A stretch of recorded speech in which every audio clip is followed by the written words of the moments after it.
ago round the corner at the AA. And what was characteristic of that particular occasion was that the many English skeptics in the audience were not only silenced, but were, despite themselves, very impressed by both of the Venturi's positions and the way in which they articulated them. And I think it's, from my point of view, very important that the rally is not seen as just one little pocket of people pushing their own position, but that the level of the discussion is thrown back and forth from different positions. I think it's a curious kind of respect for the Venturis, and particularly the things that they've been saying roughly since the period of their book Learning from Las Vegas.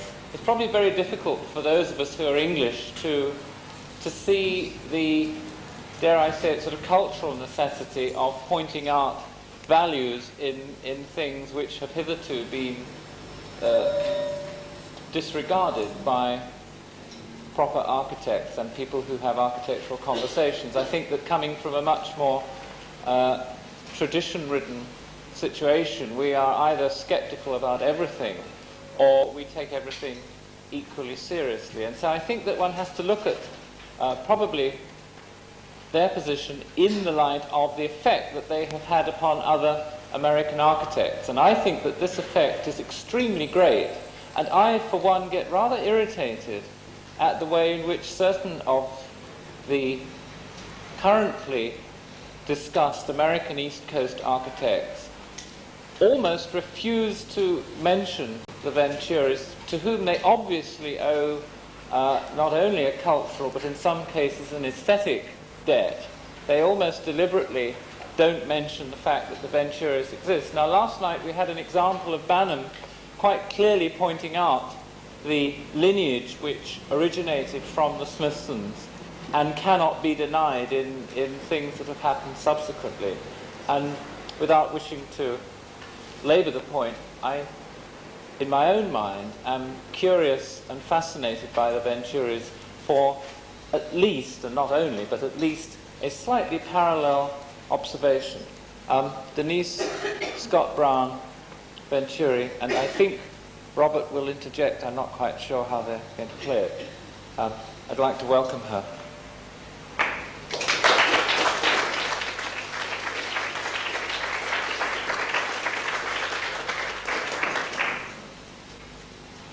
Bob is accustomed to saying that the lecture won't be a duet. But after this lecture, if you have a question which seems more suited to Bob, he'll answer it. And while you were on the subject of the Smithsons, I would like to personally acknowledge a debt to the Smithsons. We have tended to disagree with them in later years, but can you hear me? Can you? Fine. But certainly a very large input into the social commentary and social view that's part of our philosophy comes from the early days of Team 10 and the word that Peter Smithson used then, and active socioplastics, I find very suitable to particularly my way of thought at the moment. So there are links, and some of them go across the Atlantic just as I did and as they have. Last year at the AA, I described, I think, our Levittown study, and you probably know the sequence. That is that we first structured this research studio to analyze Las Vegas and then Levittown, and started with the notion that the wide open spaces of the Southwest, the automobile city of the Southwest, had a lot to teach us Americans, particularly the ones who were imposing a Siam view of urban renewal on eastern cities, and that we should open our perspectives and not be much more open-minded about things which we architects tended to criticize, in this particular case, for example, Los Angeles. It went from looking at Las Vegas as the apotheosis of this strip commercial of the southwestern city, to realizing that suburbia, suburban sprawl, had the same physical dimensions and the same spatial problems to deal with, and dealt with it in its own terms, but in much the same way, by the use of symbolism in architecture. And the Levittown project really got us much further into analyzing the kinds of symbols people used and what was the basis of it. It was a kind of social analysis as well as physical analysis, more so than the Las Vegas project. Now, today I want to show you mainly slides of an exhibition which we designed, which is now at the Renwick Gallery in Washington. It was for the Smithsonian Institution, and it was a bicentennial exhibition for them. And it was to be just roughly about symbolism, that they told us. And eventually it got called Signs of Life, Symbols in the American City, and it was a kind of review of 1776 to 1976. And so you could say it's kind of the third statement of this kind that we've made, and a more developed one, and developed both in terms of the research and the design. So that's what I'd like to show you today. And then later this evening, Bob will develop the theory of the decorated shed further and more specifically in an architectural way. Okay.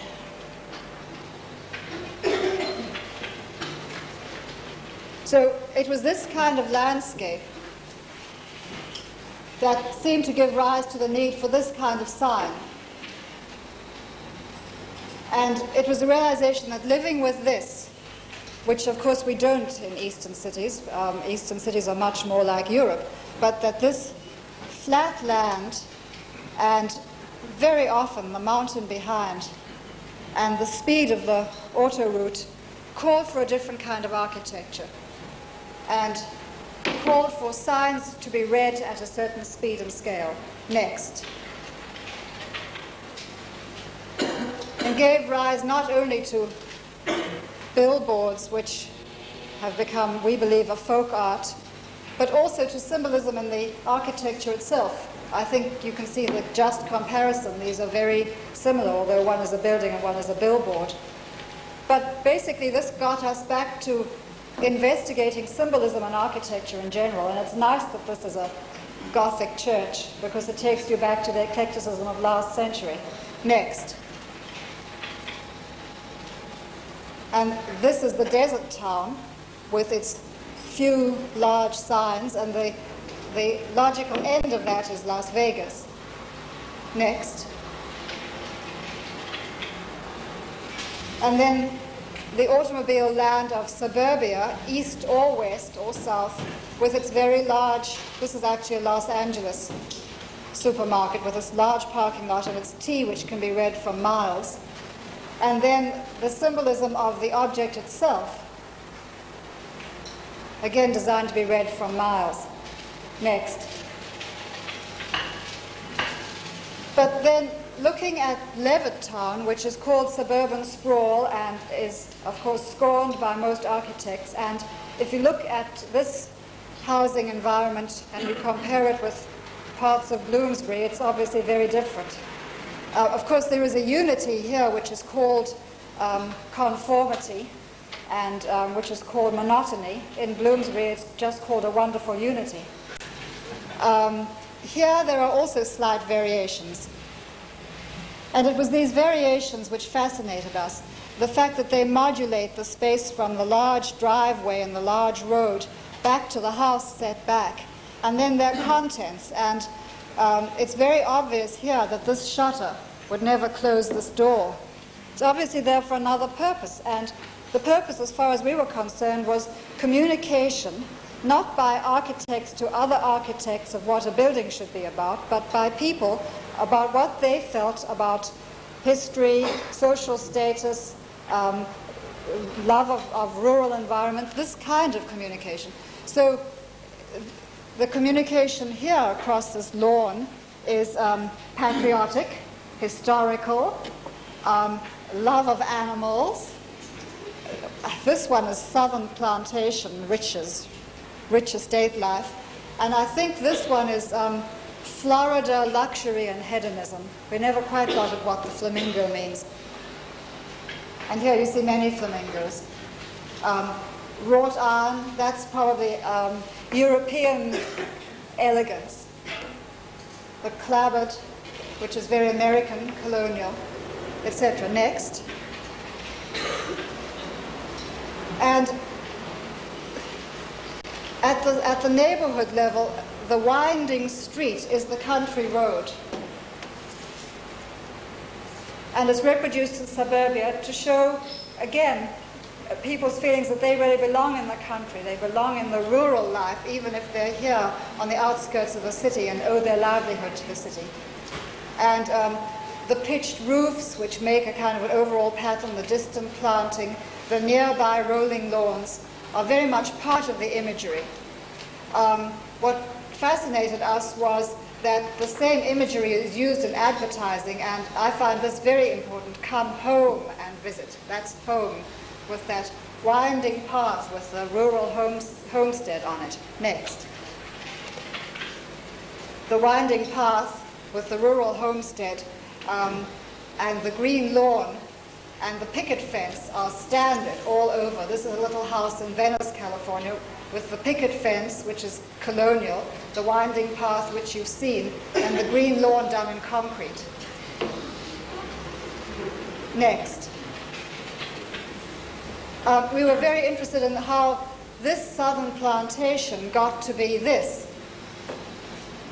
I think one of our students defined this as bi-level colonial and also prairie palladium, because Frank Lloyd Wright gets mixed in there somewhere, as well as Mount Vernon, and also the patriotic eagle and the rudimentary vestigial widow's walk, as you see in Williamsburg. Next. Again, it was interesting to us to see how it was advertised. This is a rather old ad, and again, the winding road, but the kiddie orientation, much less of that now. And this slide, which I find fascinating, with the lawn and the house and the hostile expressions on his face. The wife is super submissive over his shoulder. The man is saying, you better shape up and buy this car if you ever think you're going to join me with a house like that. Sort of almost do your duty. Next. We got into as many areas of the mass media where there was comment on housing as we could. This is the standard view of suburbia, of course, the little man who goes to the little house with security over it. And the lady is asking the postman here, she says, I am, believe it or not, Mrs. Edward M. Barnes. Where do I live? Well, this is the mythology of suburbia. It's particularly an upper middle class mythology, of course. We were very interested in the housing patterns of other groups in America. This is a black row house neighborhood. It's interesting that in black neighborhoods there's much stress on flower boxes in the front, and also the white curb on the sidewalk, on the pavement, is very typically from black neighborhoods, and apparently that means the street is street proud, that they're house proud, and I don't know what the white symbolism of the white paint comes from, but that's what it seems to mean. This is Italian, and the patriotic flag, the ironwork, the flowers, the Madonna with a light, incandescent light bulb halo. It's very interesting, all these different groups. The flowers here are not in window boxes as much, and there tends to be more horticulture at the back in Italian areas. Next. And this time we got into suburbia inside, which we hadn't done before. Now, I'm sorry, you can't see this too well, and for some reason I got it upside down. But this is the layout of the show. It's in the Renwick Gallery in Washington, and you come down these two corridors, and I really have to move this plant.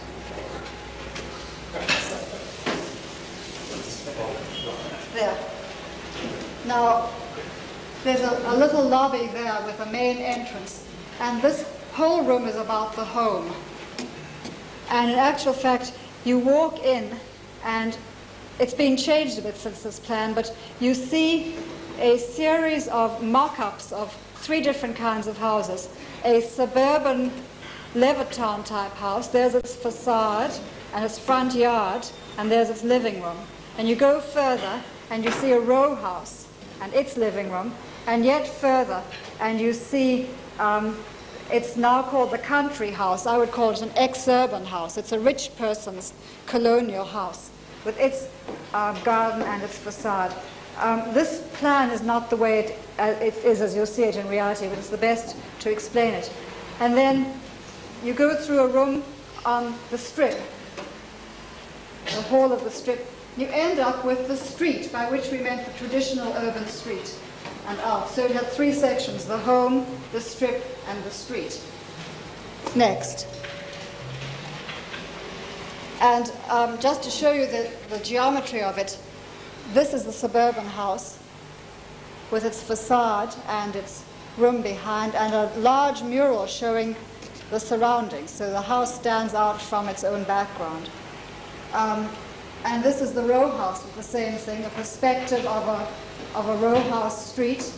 And then the row house is usually ethnic blue color. They may be Irish or Polish or Italian or Jewish. And the significant differences between much of the furnishings and the patterns of white ethnics. There's more of Europe in it. Next. And then the colonial house or the country house with its, quotes, good taste. And its ex-urban environment. So this section is the home, and this more or less says what makes a house look like a house, or a bank look like a bank, or a gasoline station look like a good neighbor, because gasoline stations are now trying to look like houses. And this exhibition was designed not for architects, although on one level it was, but mainly for people who'd be coming to Washington for the bicentennial. And what it was showing them was their own homes, and asking them to see the sources of their own imagery. So you go through these doors. Next. And this is the facade of the suburban home with its mural, its ducks on the lawn and its bird bath, its picket fence, which is standard. And then we have these blurbs which tell you the origins of these things. Colonial sidelights, something that comes from Versailles, that little pot. The usual wagon wheel, Mediterranean grill on the door, federal style scallops, elegant urban elements, Cape Cod shingles. So the comment was right there. Now inside, which is kind of the informal living room, colonial table, comfortable Chippendale, colonial convivial. Outside, it was a Japanese garden and colonial brick paving. We said that was Katsura colonial. There's one of these funny lamps which was called Bauhaus Survival. Next. And here's the row house. It has a little bit of Art Deco and its stainless steel sills. The row house is usually beautifully maintained.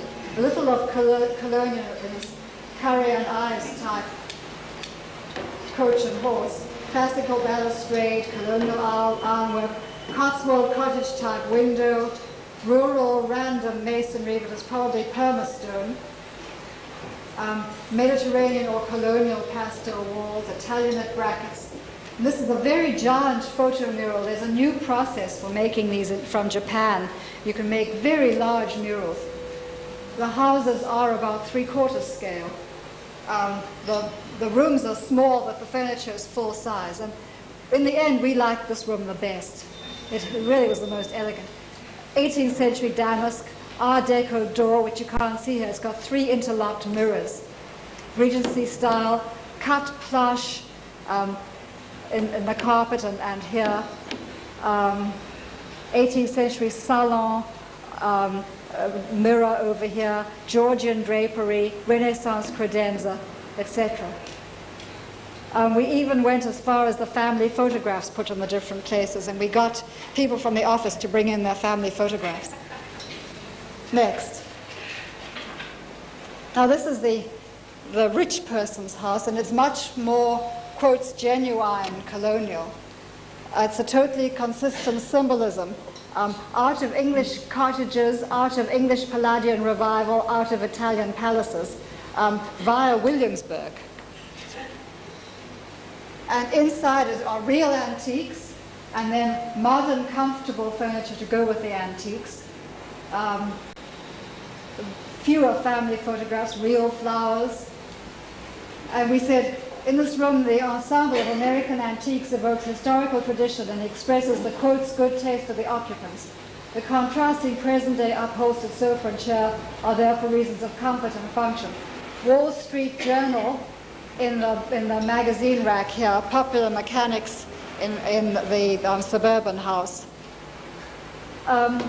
Friends of ours said, why did we put quotes around good taste? And obviously other groups think of their houses as good taste. That's why we put the quotes. We felt that we were being, we think, equivocal about, we were not judging who had good taste, but these people tend to stress that they have good taste. And very often architects felt that we were putting down the other two and that we really liked this one. Well, we really liked them all after we worked with them long enough. But we had some friends who came to see it, and they are Irish Catholic priests, which means in American terms they are white ethnics, and therefore lower on the social scale than the people who would live here. They were also very educated people. Well, they guffawed when they saw this room. And one said, you see that table over there? That's called a butler's tray. And these people have to have that in their house. This homeowner wouldn't feel the house was complete without one of those. It's as important to her as the baptismal certificate is to us. And I thought that sort of caught more the spirit that if we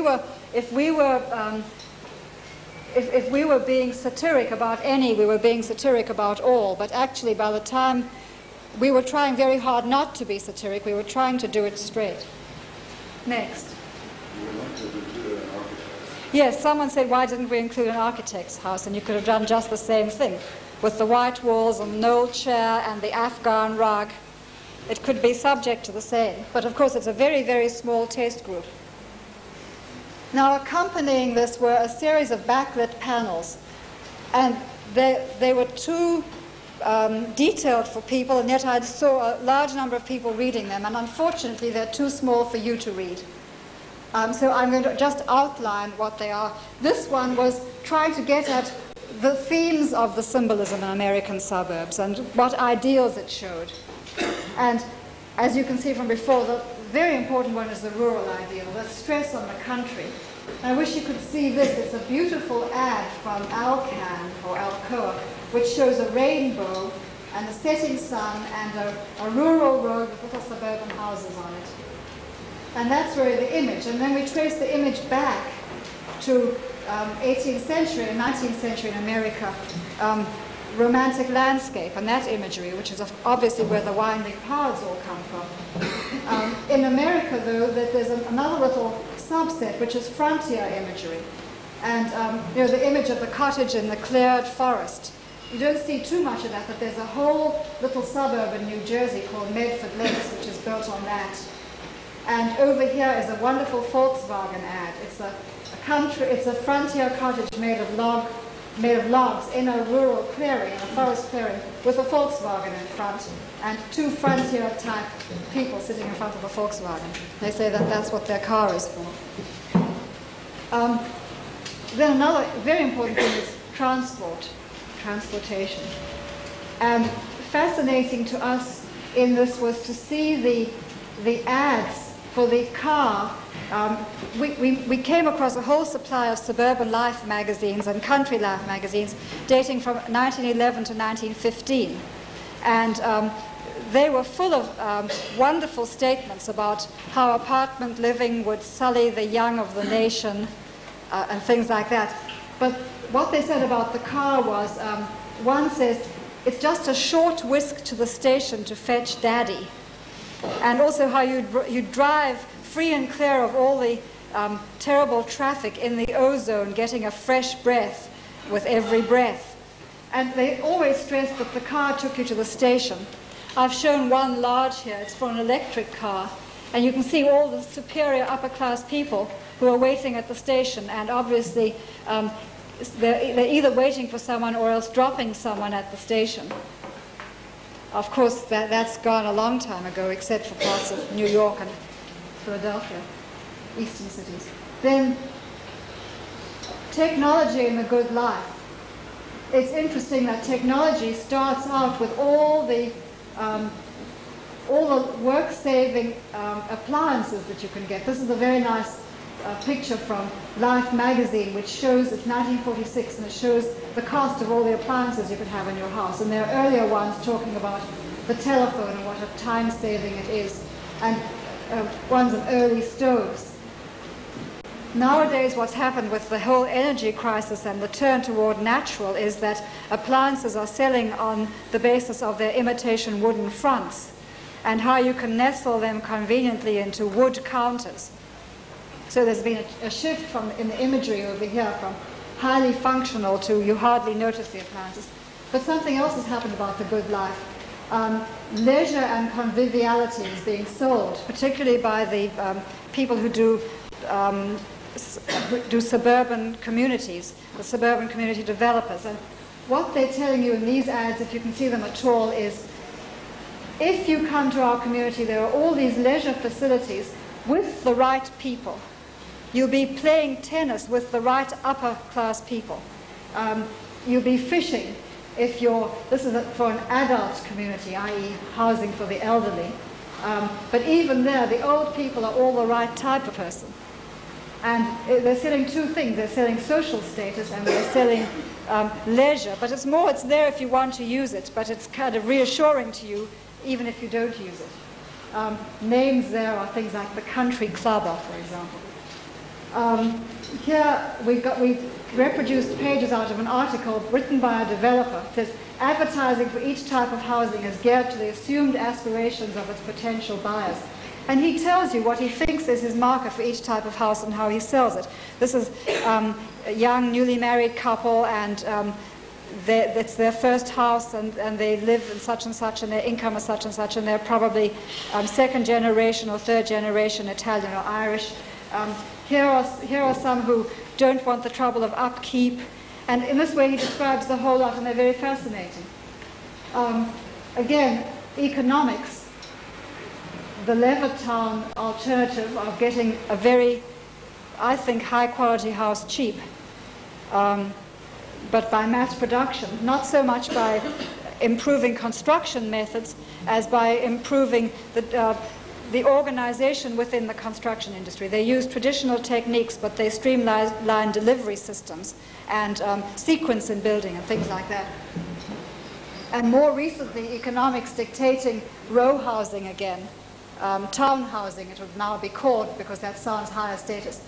And then the whole thing of the expression of personal identity, from the eagle over there on the gable to this funny California castle.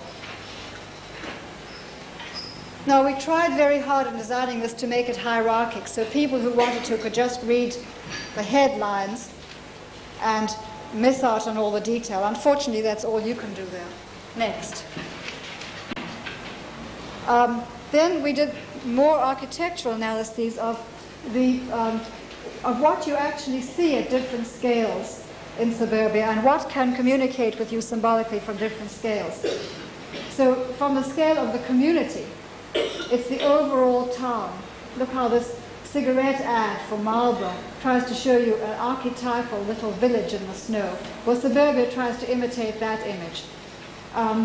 The new town movement, which produced green belts, that became a very important image, and shared community facilities. And then from the street itself, of course, you see the street and the pathways, the roof lines, the tree lines, the lawns, the picket fences. The view down the gently curving street is a continuous rolling lawn and houses set far back from the road. And then at the border between the public street and the private yard, you get mailboxes. I don't know if you can see any of these wonderful mailboxes. That's a whole country barn. And fences and entrance markers which define boundaries of suburban yards and announce ownership. Next. Then from the curb, more mailboxes, the lawns themselves, and particularly the lawn ornaments, the automobile, the lawn as a stage, the facade a backdrop, and the roofline a romantic silhouette. And so on the stage itself, you get all the ornament of different kinds. It was interesting to see how these varied over time. And our early magazines gave us some very wonderful ones. At the doorstep, you see mainly the facade. It was very interesting and amusing to us that in the most cut down of suburban developer housing, they couldn't afford to do that much decoration on the facades. So in the advertising, they put the house as is, but they put a gold frame around it. They called the house a Da Vinci. And it was a masterpiece, you see, and with a little Da Vinci down there. And underneath Da Vinci, it also tells you how to pronounce it.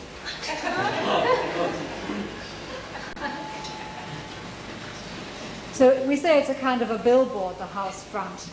And then the front door is a main symbol on the house front, symbol of hospitality and warmth, etc. And the use of colonial signifies probity, original Yankee virtues. Even the garage doors come in for some sort of painting.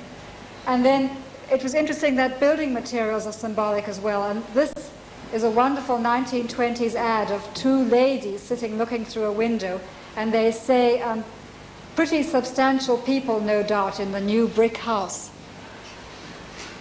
Next.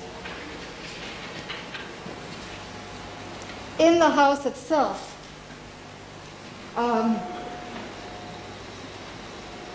top it says down home comfort and right nice styling, and that obviously is what the suburban house is looking for, a mixture of comfort and styling. And early 20s ads dealt much more with sumptuousness. Later ads deal with casual warmth.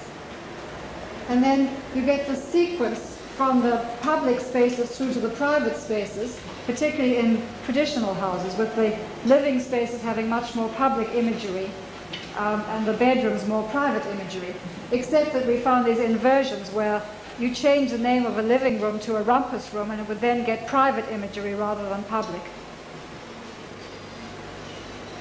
And the fireplace being enormously important. Here you see a traditional fireplace, circa 1915, and unfortunately you can't see here, this is an ad for a carpet, where you see the carpet and in the background this warm glowing fire. And some of them, this is from the Sears Roebuck catalogs, these are imitation fireplaces, electrically lit. And in the ads for developer housing, sometimes you see a corner where it says optional fireplace. So obviously it's important even in its absence. Next. Oh, sorry, I forgot about this one. The backyard has less imagery, but it's given over to more informal living. And the outhouse, which you can buy from Sears Roebuck, and the early traditional outhouse, which of course was the toilet. And in between, there's no room for anything. The main thing is to make the windows extremely private, because you can actually see into other people's windows as you go between the two houses. Arguably, there's less privacy in suburban single-family detached housing than there is in row housing. Next. Then we made a study of houses which are very similar, but which get changed over time. And you all know about the Georgian row house with its differentiated fan lights. And you get that in America too, in kind of high society areas. What interested us was the ethnic row houses with their much wilder, more personal additions. And you can probably see this one, which is a couple of row houses where they've added shutters in plexiglass, that's perspex, and stonework, which is in fact a malthoid substance, permastone. But there's all manner of doors of all different styles, including Art Deco. We did the same thing with the Levittown house, which was the symbol for conformity and which has also been variegated in the same way over time. Either functional alterations, things like garages made into rumpus rooms or more living space, and then all of the massive symbolic additions from Tudor onward. Next. Then the California bungalow, which is something we would like to go into much more. Here are early ones, and then later versions, and they too go from Tudor to Spanish colonial. This building just appeared in a recent issue of Architectural Record. I think it's by Cesar Pelli, and this is the little bungalow that's next to. The California ones are very idiosyncratic, and we find them very charming, and extremely small, very small houses. And this is the group of them together. Next. Then just the question of different styles and how they were used. This is still from our Yale study, taking four different styles. He couldn't bring himself to call it modern, he called it modern, which is the way a developer would say it, he said. European, country colonial, and urban colonial. And then he said, these styles get very mixed up as you go from hot, which is close to the original style, through to cold, which is very far away. Here you can see that example called Prairie Palladium, which is obviously a mixture of colonial, European, and modern. And then, yes, there's Charles Moorish tucked away over here somewhere. Yes, here's Charles Moorish. We tried to analyze what were the minimal cues required to define a style of the different styles. Again, I can't see too much of what's going on there.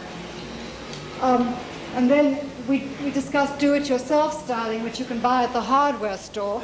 And also you were able to buy whole houses from mail-order homes. And we found two beautiful books of these dating from about 1911. Cement houses, Radford's cement houses and Radford's bungalows, where they showed you the plan and the styling of each of them, including Frank Lloyd Wright-styled bungalows. And then styling changes in the rooms. Take the living room. Here's a colonial living room. Here's a Victorian. Then here are these from our early 20th century magazines, where living rooms are much more formal. Beautiful watercolor paintings in these ads. And then through to the warm, glowing, natural, rich emphasis that you find today. And the same thing for the dining room. The dining room having virtually disappeared by the end.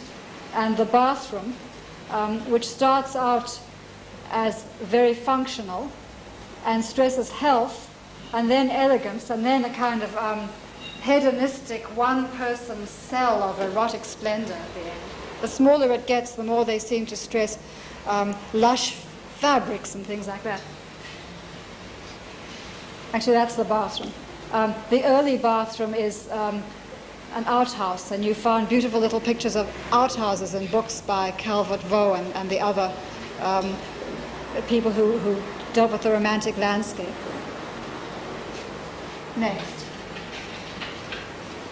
Then we went through from the home to the room of the strip. And what we did here was beg and borrow, but not steal, as many signs as we could get. And MacDonald did not donate a sign, we had to make it. But Mobil Gas found an old sign maker who could still remember how to do these and reproduced that for us. And that's also a reproduced one. These are the signs that you get on the American strip, the Shell, the Sunoco, that's a 76. We got large billboards on either side of the room. Next. This is an old billboard. This is a reproduced billboard.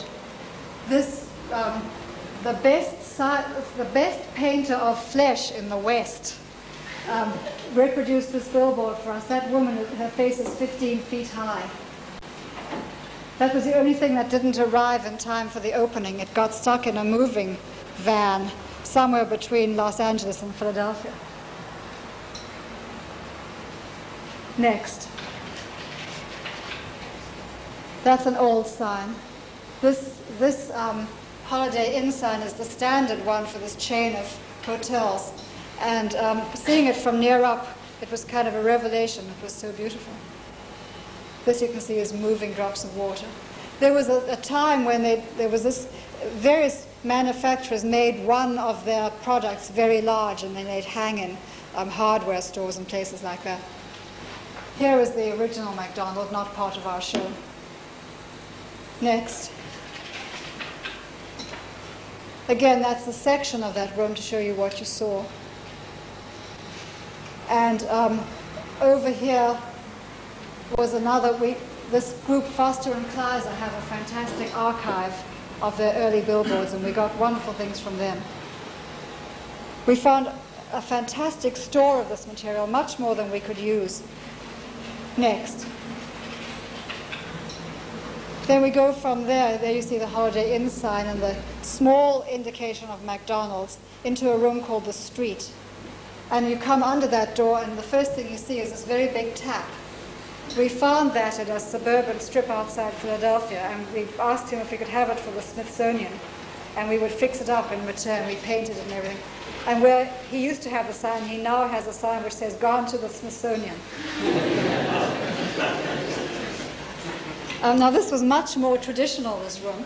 What is interesting to us is to have learned something about symbolism and now begin to reassess more traditional architecture and more traditional streets.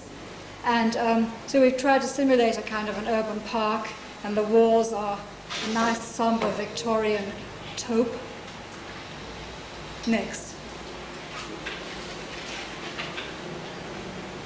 That's another one of those photo murals of the Empire State Building. We were given a large number of things by Coca-Cola. In the Suburban room, they tried to make it look as if someone had just moved out, and there was a set of old baseball clothes on one side and a cool drink sitting on a television Times by an armchair, and someone by mistake put a Pepsi Cola there. And first of all, it kept on being removed by the cleaning up staff until we nailed it down.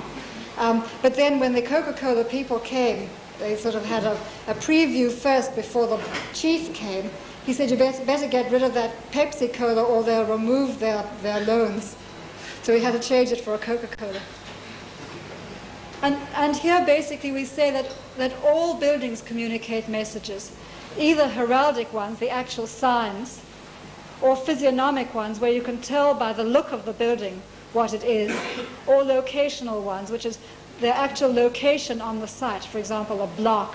And take City Hall, it'll have a tower, it'll be very monumental, it'll be located on a block by itself, it'll probably have a giant order or something similar, and then its signing as well will tell you it's City Hall. And even if it's, as in America, quite often cheek by jowl with another building on the same block, there'll be something of this imagery to tell you it's a civic building. Another thing is that all the communications put together in the American city give you something which is either honky-tonk, or else you could say a messy vitality, or, as Heckscher says, not an obvious or easy unity, but one derived from the complexity of city life. A unity that maintains, but only just maintains, a control over the clashing elements that compose it. That statement's been very important to us as a way of getting away from the great oversimplicities of Siam or urban renewal in America. That's Siam's stand on urbanism in particular. Next. Here we tried to record an anatomy of the street and said, what do you see in this urban street? Well, the first thing is, unlike the strip and sprawl, it's defined by walls. In America, however, the streets don't wind, they're usually straight, so you don't see things on axis. Across an urban piazza in Italy, you see things ahead of you, full on. In an American street, well, this is a bit of Wall Street actually, you see things obliquely.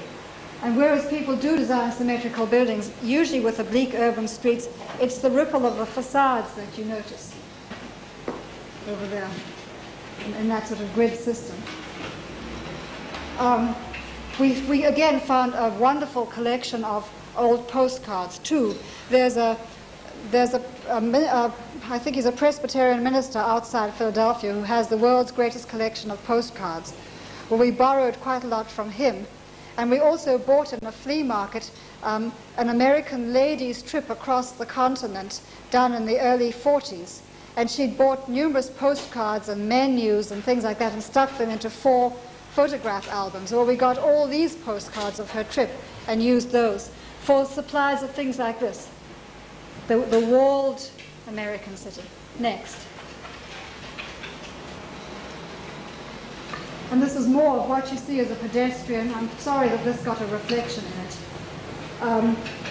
And interestingly to us, at different speeds, you see different things.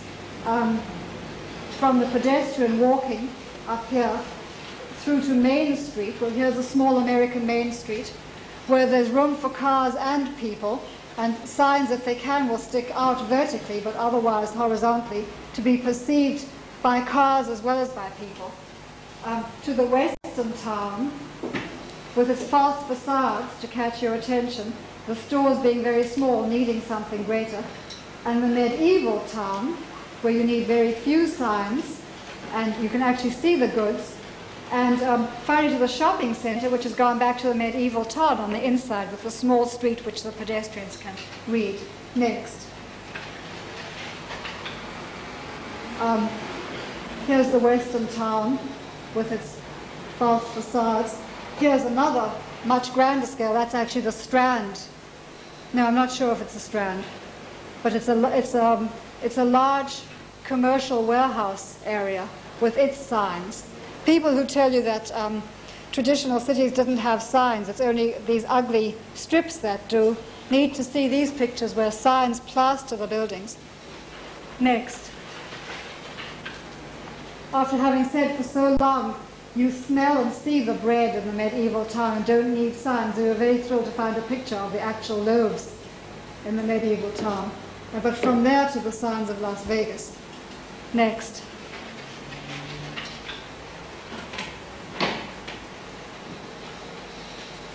So commercial signs which covered whole buildings, obviously related as well to going by in the elevated or in a double-decker bus. Some of them realistically showed the shoe or the gun. And then signs on buildings fascinated us. I wish you could see this clearly. It's a piece of the Allen Memorial Art Gallery at Oberlin College, and we're doing an addition to that building. The building is by Cass Gilbert, the same one who did the Woolworth Tower in New York. It's a very beautiful building. And we got the working drawings because we were adding to it, and we found this inscription. Now, the actual inscription says something like, let man make great art to the good of the country, or something like that. But in actual fact, it says here, find the right inscription, which would be this size and about this long. So you know what interested this architect. It was the design thing of having lettering on buildings. And we found that fascinating. You see, even Art Deco buildings used decoratively large signs, as did classical buildings. It's just modern architects who feel that signs are so ugly that they must be minimized. And the other thing is then that civic signs are a lost art. It's almost impossible to find them in America. Next. We like that very much, and of course that's old-fashioned. Next. Next. This is a new sign in New York. I think it's a kind of wonderful adaptation of a building. And this is in Houston, using the lights of the building for Christmas greetings. Next. Then, so we dealt with building signs, and now as communication, building styles. And these styles obviously communicated a great deal about religiosity and probity for churches and banks. Next. The use of styles in buildings was something that it's been shunned by architects, but it was very interesting to us to see the kind of symbolism and how it was used and transformed Here is an Egyptian industrial building over here. Here are stars on the street, which is the Street of Stars in Los Angeles. And other kinds of symbolism here. The use of styling as symbolism has certain advantages when you have skyscrapers, because you can see the lower portion of a building and you can understand the stylistic message, and then you understand it goes up to the full length of the building, and then only at the top do you need to reinforce it in large scale. So it seems that styling goes very well with skyscrapers. We were very interested in Art Deco and tried to collect a whole series of Art Deco movie houses, cinemas. And then Art Deco also had a very important commercial expression, particularly in Los Angeles. And then finally it became civic buildings. In America there was a WPA project which employed architects, and there's a style of murals which are called WPA murals, which are very 1930 striving symbolic murals which go with these WPA type architecture. The borrowings are sometimes, particularly in America, quite unusual. In Europe you would borrow Gothic for a religious building. In America it would serve as a cottage, or rather, well, no, not, you would do that here too, as a college, which I suspect you did here too. But it went further, like Pantheon buildings, when they were reproduced here, would probably be large single rooms. In America the Pantheon would be cut up inside for different smaller rooms, and so on. And the shift in location as well. Buildings would not necessarily sit, well, this one is sitting between two busy streets, even if it's on a block by itself. But they were not located in the same way as they would have been in Europe. A quick section on parks, where obviously the rural imagery that we saw in suburbia is very important in Central Park or in Fairmount Park in Philadelphia. Streets themselves are symbols, particularly processional streets. And this is Benjamin Franklin Parkway, a beautiful, City Beautiful street in Philadelphia with processions on it. Next. And then a wild variety of stylings in America. Next. And symbolism of location. City Hall on a block by itself, but sometimes not on a block by itself, sometimes surrounded, as Philadelphia City Hall is surrounded. Or here's a Pantheon here, but in actual fact it sits just opposite City Hall. It's here as part of a block, and then City Hall is diagonally opposite there. Or a temple which was designed to be seen in the round. This is the temple at Nimes, which was very important in American architecture, squashed between row houses in the city. And by the same token, Frank Lloyd Wright's Pittsburgh parking garage coming to large finally as the Guggenheim on Fifth Avenue between other buildings. Next. We felt that the City Beautiful movement, which has been scorned, should be reassessed, and it seems to combine a great many of the symbolic questions that we were asking. Here's Benjamin Franklin Parkway, which is Philadelphia's part of the City Beautiful movement. And then we dealt also with the question of the street on the strip. For example, Disneyland, which reproduces a small main street in the suburban hinterland of Los Angeles, or most shopping centers which do the same thing, and go right back to the medieval scale. Next. Here is one of those shopping centers with 2 levels of shopping and with signs at the pedestrian level. And here is the inside of one of those large hotels which have simulated a whole urban environment in the interior. I don't know if this is one by the architect Portman. I think it is in Atlanta. Next. And then we started to say, well, what do we learn from all this? And we've learned the lessons on ducks and decoration, which Bob will talk about this afternoon. We showed here a series of buildings. We've taken the duck as being the symbol for the building, which is more sculpture than building, which makes something of the outside which is different from the inside use. This one being a hotel, which is made to look like a boat. The lower portion is even painted to look like the sea. Next. And then finally we said that there are other things you should learn about symbolic sources for today's architecture, which probably should come from the values of the people you're building for, which means looking hard at suburbia. We said that we've tried to stress that symbol is as important as form in architecture, something that we've forgotten. We've recommended the reuse of history as a learning tool for us today. We said we went from Rome to Las Vegas and then back again from Las Vegas to Rome. Now, each new generation reinterprets history, and it's about time we did the same thing ourselves. We thought that people who said that, to say that everyone knows that no one really likes Levittown or Las Vegas, that these barbarisms are rammed down people's throats by the unscrupulous power structure of our capitalist society. That's a mouthful, but you hear it very often. That in actual fact, the housing industry is one of the most decentralized and atomistic industries, and that it seems to be rather boring and arrogant to go on saying people don't like what they so consistently seem to choose, and to say they've never seen the alternative is also plain accurate. Many people have seen architects' alternatives and have rejected them.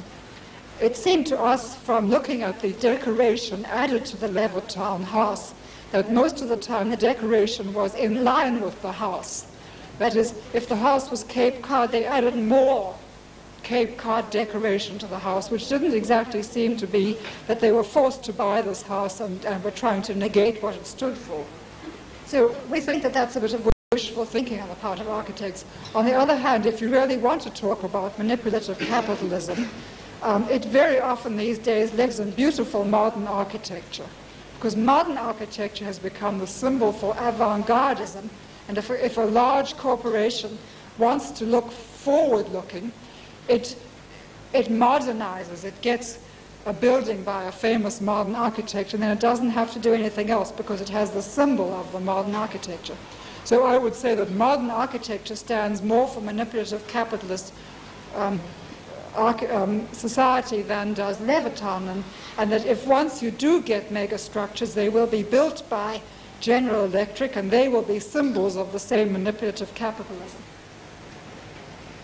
And then finally we said we've tried to describe rather than prescribe. We've tried to say what is rather than what ought to be, and that this is a first step for all of us of opening our eyes and our minds and becoming more receptive.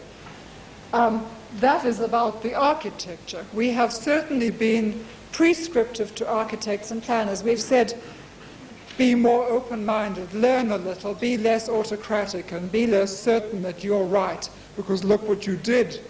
London is a great example of all what modern architecture hath wrought, even as I walk to the AA and I see that new YMCA building.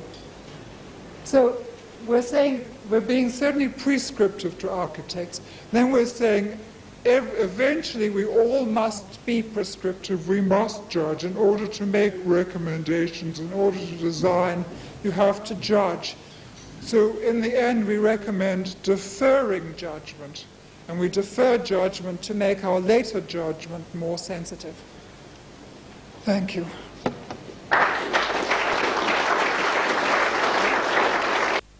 Said to them, you are too quick to accept existing trends as they are, and you ought to, for moral and social reasons, have more to say about trends. But I'm talking to architects who've come from the opposite extreme. They've been so damn normative that they have upset many people's lives.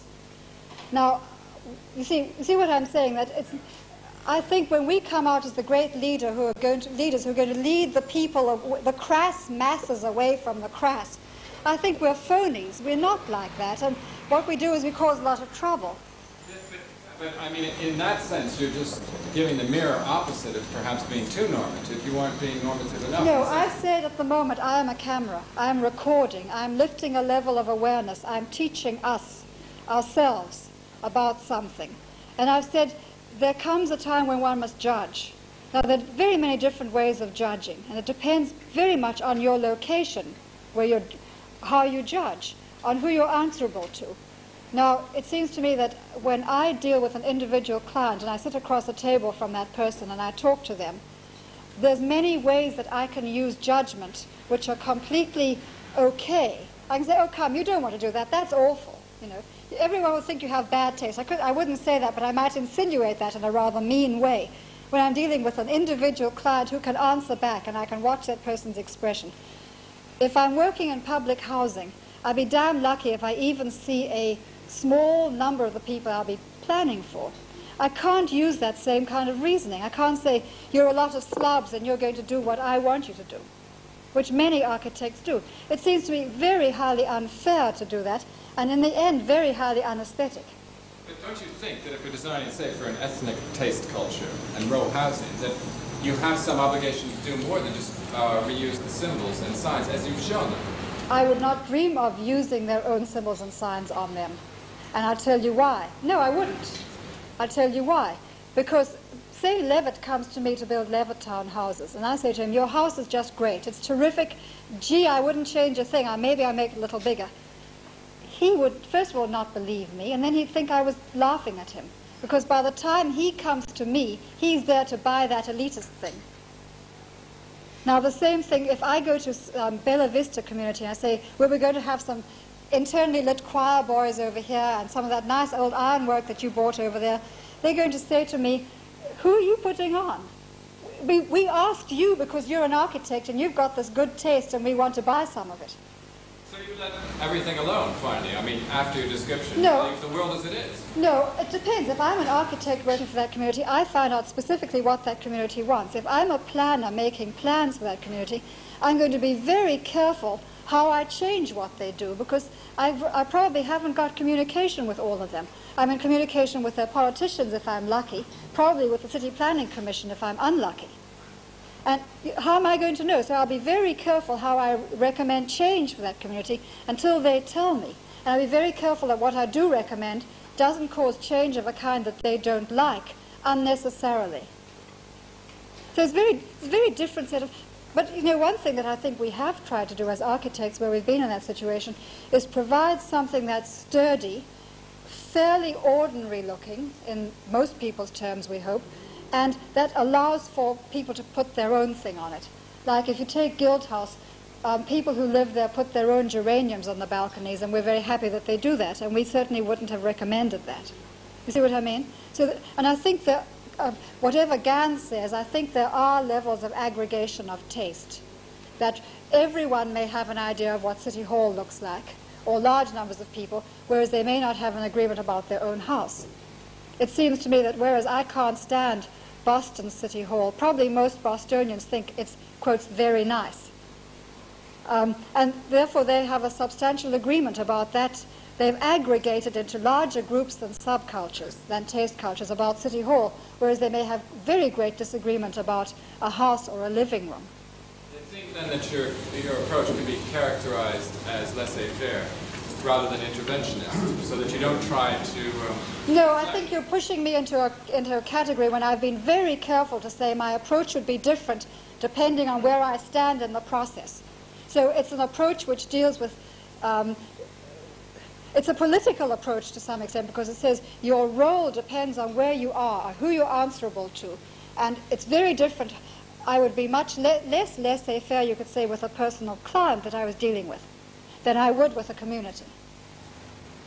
You go. I think one difference between the questioner's approach and Denise's question, to exaggerate for a moment, is that her approach toward change is one that's evolutionary, and his approach toward change is essentially one that's revolutionary. Essentially what Denise is saying, I think, is that in order to make change, obviously we are here to change. We must understand what we have in the first place. It's a very simple-minded idea. there's a very profound thing and a very difficult thing to understand what we have. And indeed, I think a lot of what artists do, in many cases, is just trying to clarify what the world is like and what the common everyday experience is. Essentially, I think very simply what we're doing is just trying to look at what we have and understand it. And that's very difficult. And that in itself is an accomplishment. And we think an appropriate basis for most change, because most change does have to happen evolutionarily and not revolutionarily. You mustn't forget that we were working, for example, on South Street in the 60s and early 70s. And while American ghettos were blowing up with riots, what were the people doing in the planning commissions? Designing megastructures. And that's why we're saying that far distant revolutionary view, sometime in the year 2020 we're going to have a revolution, just doesn't apply when you have immediate urgent problems. And this kind of approach seems to me a much more humane one for that reason. You've got a question. I'm extremely amazed that you, as a kind of expert in communication, chooses to present us with a completely vicarious experience of an exhibition in which we cannot really see what is exactly going on. An extremely didactic kind of, and for me, repetitive and unreal experience of a vicarious experience of an exhibition. And I think that this presentation would be a model of the exhibition itself, because I think, to me, the exhibition is also as a kind of taxidermist record of American society, full of biases and actually rather condescending. We bent over backwards not to be condescending. Yes, the only people who have accused us of being condescending are very upper class architects. Well, I'm a very upper class architect, of course, but I'm also a lover of American suburban and a lover of American Venturi, etc. So I didn't find any of the energy or, let's say, inspiration which is contained in your view. Coming across either an exhibition or even less in this presentation. I mean, you must be aware that you're dealing with very second-hand, like Maria Antoinette-like position. No, I'm not aware of that, but I'd like to see what you mean, because it sounds to me like it's a very arrogant position. Just like Maria Antoinette kind of created a tiny kind of little farm on her side, I know what you mean by Marie Antoinette. I don't know how you your reconstruction of an American suburb is dangerously close to that operation. Yes, I don't know why you think that. Well, because I think that you have all the external signs of that, and then you play with it, but I think you've kind of wandered out the disturbing, and both the disturbing and the inspiring aspects. And I think that you play with it. I think I agree with James very strongly that it's mainly this. And as such, really a very biased description which is just to... well, you can throw epithets at me, but you're not going to make me... But you should tell me why you think that. You keep on saying it's biased, it's condescending, it doesn't go to the depth. But you have to show me where and why. We reconstruct in a Washington museum three suburban situations. We've got as you know, kind of 2 miles the opposite, the real suburban situations there for all to see and to expect and to enjoy. In itself, is kind of presented in this deadpan and what a place to rent. I find it kind of condescending gesture because there is no further meaning behind it, or no explicit intention behind the whole operation, except supposedly to say this is what we have. But I think the fact that you feel that you should tell the American public this is what we have, while they have it all around, it's so well, let me tell you, we have asked for comments from people who moved through the exhibition, and most of the comments that come back have been of the sort which say, this is fascinating because I had never looked at what was around me in this way before. I've heard also comments which say very often, that's just like my cousin's house. And there's a sort of a joy of recognition that they usually don't find in a museum, which seems to be the thing that taking what you know around you and putting it in a new context is a very good way to begin interpreting it. And I think that maybe you made the first kind of Richard step in moving the Suburban, but then the second Richard step is a further act of intentional meaning. completely absent. Well, we have tried It's to. an anti-Richard. We've tried to trace the origins of the symbols and to show what they stand for. I would like to know now what you would think would be the next step with our material. It would be very interesting to hear that. Could I make? I mean, I'm not You sound very sure of everything. There's one point I'd like to make about your comment, if I may, your defense to these, which is if you dismiss Marie Antoinette's farm, you fail to understand its relationship to Rousseau and to the constant preoccupation amongst philosophers, architects, thinkers, to go back to the beginning, to seek out origins. And I would agree with the comment that this is a very simple idea, but potentially very profound, as was the Hameau at Versailles. It can easily be seen as a bit of a joke, but it has other implications. Well, the Hameau at Versailles, I'm all for it. It's I think the model version of it, and it's subconscious building. I mean, We were very careful to say that we were dealing with symbolic communication in suburbia and what we thought was being communicated. We were very careful to say this wasn't telling us everything about suburbia. It wasn't telling us why people went there. It wasn't telling us about the problems that they suffered while they were there. Go and read Gans's book on Levittown. He did that. I'm not asking you for more social polemics or social... Well, you're asking that we lead the way for these misled people to something better. Then what are you asking? I'm asking for more intention, for more meaning on your part and what we need to read. These are bigger opportunities. Well, yes, but I can't understand these words. How would we have more commitment? Tell me what we should have done. Denise, can I? But you can't. All right, then if it's. All right, then I'll reverse the question. Tell me exactly where we lacked commitment to the material. Where we lacked commitment to the material. Well, I think that if you take a kind of working class suburb and you really like the taxidermists to go back to the kind of subconscious things. I mean, basically, I think the claim that all these gestures are subconscious, as you claim. No, I wouldn't claim they're subconscious. But why do they need to block some kind of different meaning? I think that putting the words to explain it makes. I think they would quite, on a conscious level, they would say, I like this colonial lantern, it's nice. Now, I've shown them the colonial lantern relates to the flamingo, relates to the green lawn, relates to what they see on television, relates to what happened in the 19th century. I've given it a much broader context than they know about. The people who are going to the exhibition, mainly the visitors to Washington from all over the country there for the bicentennial. Excuse me. Yes. I think that one of the problems in this discussion is that, in fact, you're taking a polemical position, and what's being asked for is the theory behind the polemic, in a sense, which is really what I don't actually understand about the position. And while I don't agree with that gentleman, I do take the point. He seems to be asking for some moral basis on which there's selection. He's asking you to take a position, which in other words is, I think is asking you for a moral basis. But I think that the question is still on what basis you make this selection. I understand that you take, to me, a quite correct polemical attitude towards the modern movement. And you identified its main thrust as being a moralist, humanist, idealist thrust.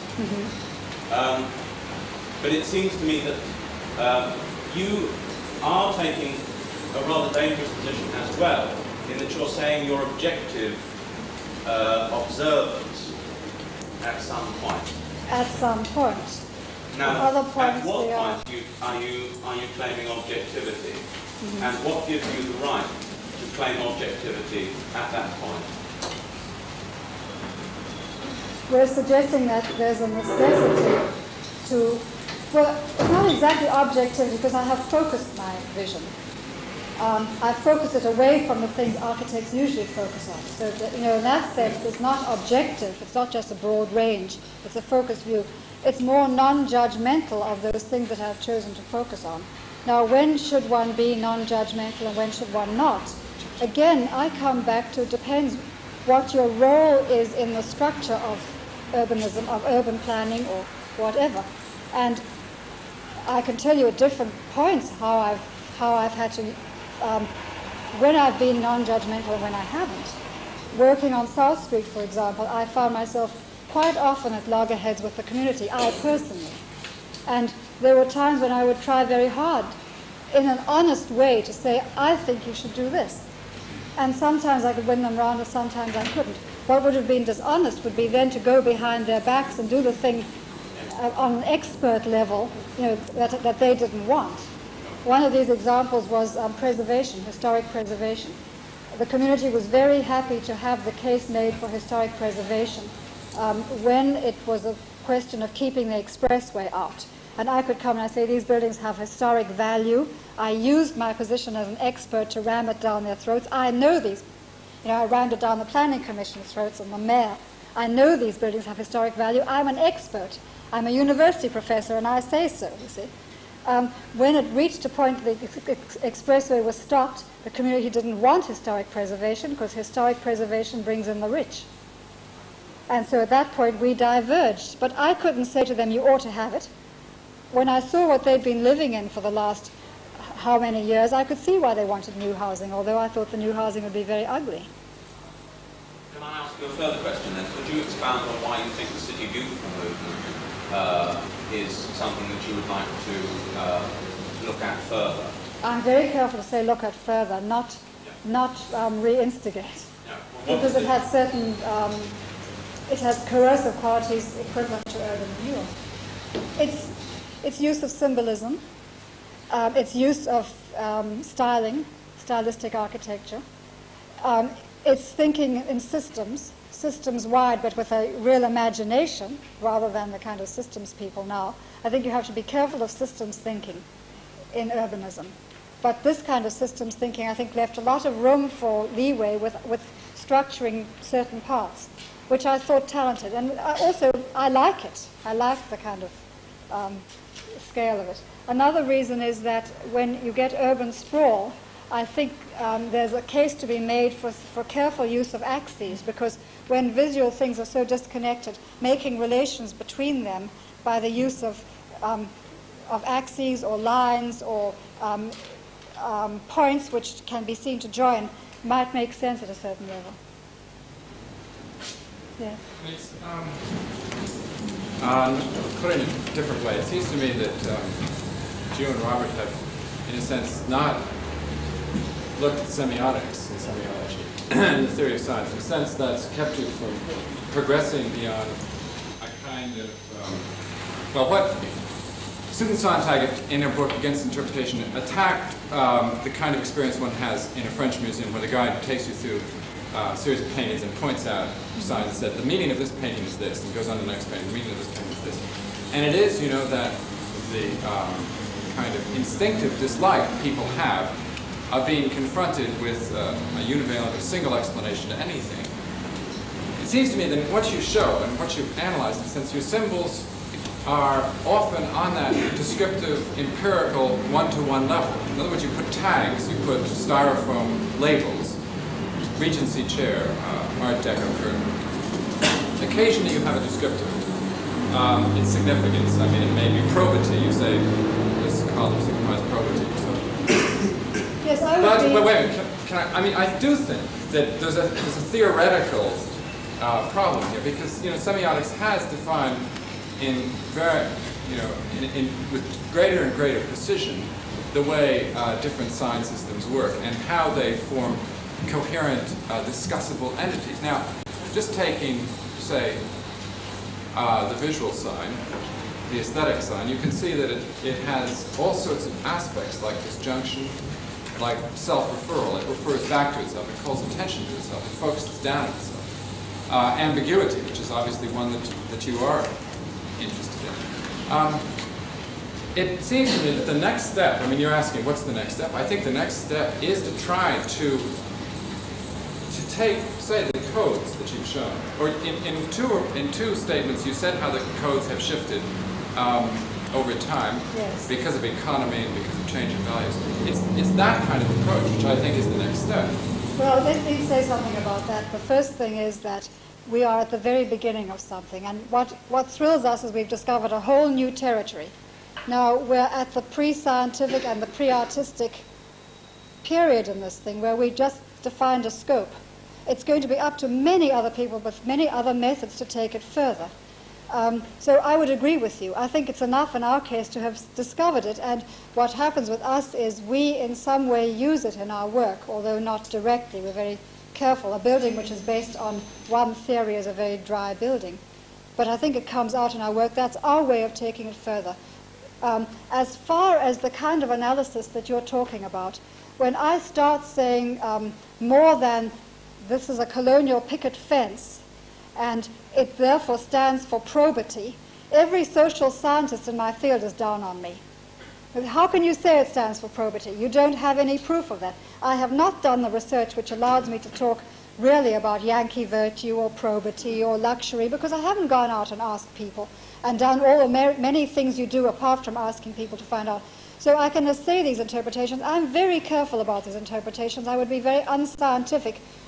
I would be intuiting from myself, something architects are very good at doing, but which is part of the problem. So yes, we have shown these things. We said they have origins. We think that they have these kinds of origins. I'm not being a social scientist in this. I'm trying very hard to be as scientific as I can at my elementary state of knowledge.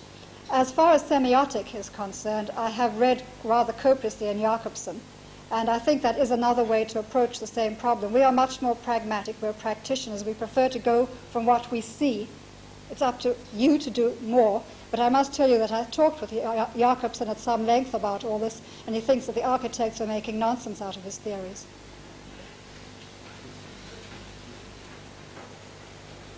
Denise, can I ask a rather obvious course question? Which is this: I mean, you said that in the business book on comment sheet, people produce this sort of shock of recognition response. It's just like so-and-so's house. But equally, you know, obviously, given the circumstances, what did the comment sheet show about people's understanding of the kind of symbolic points you were trying to bring up?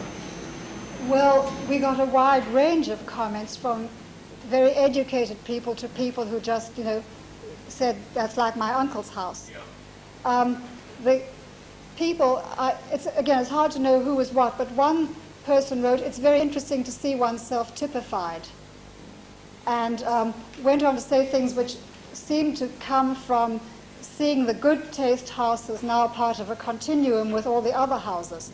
And it obviously wasn't an architect, and it was someone who sort of said, now I see myself as part of some more general American taste cultures where I share and I don't share, which I found an interesting comment.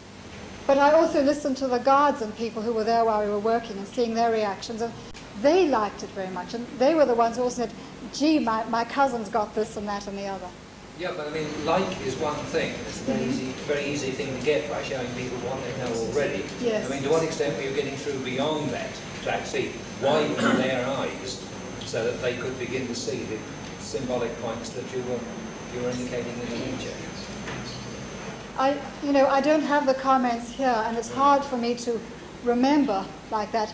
A specific comment on what the symbolism meant, I don't remember. A lot of things like, gee, it's great to see this in an exhibition, which seems to mean I know this thing very well, and it is usually what applies to me is not thought important, and now something is thought important. That sort of comment. No, I was thinking in the case of my Los Angeles book, I mean, the ratio, the response ratio was 10, I live there, you know, and someone's written a book about it, to 1 or slightly less than 1 who came back and argued and said, you know, no, you've misunderstood the problem of the beaches, or that's the best explanation of the freeway system I've ever seen, you know. Yes. And it's very difficult to get beyond, you know, in a descriptive text or a descriptive exhibition, that kind of immediate surface recognition. And also, you can't get it from people standing up as they write at the end of having seen an exhibition. You would get it, you know, from something else. At that point, you just get a kind of an emotional reaction with a little bit of cerebration, but not too much.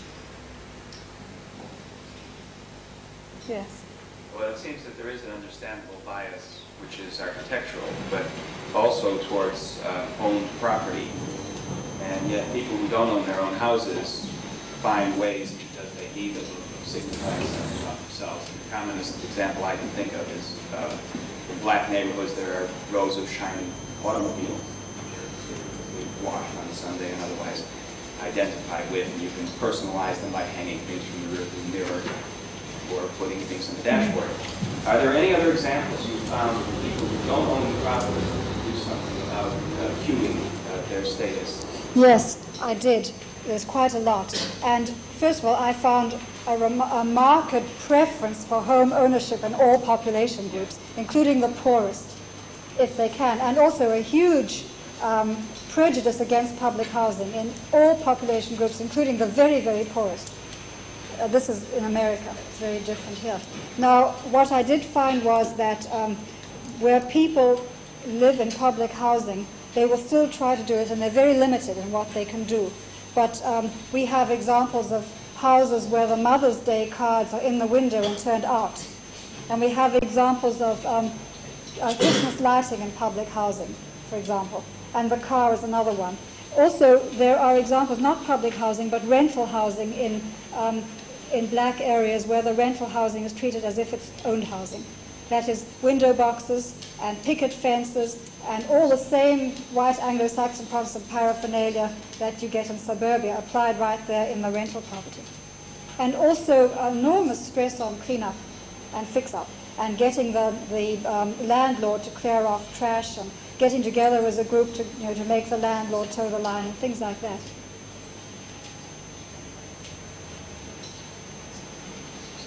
It's very, very different between England or Europe and America. And it's very difficult for European audiences to see our position as a liberal one. And I don't know how you make that gap. America was populated by deviants from European culture 400 years ago. They were deviants when they left, and they have moved in a very, very different direction.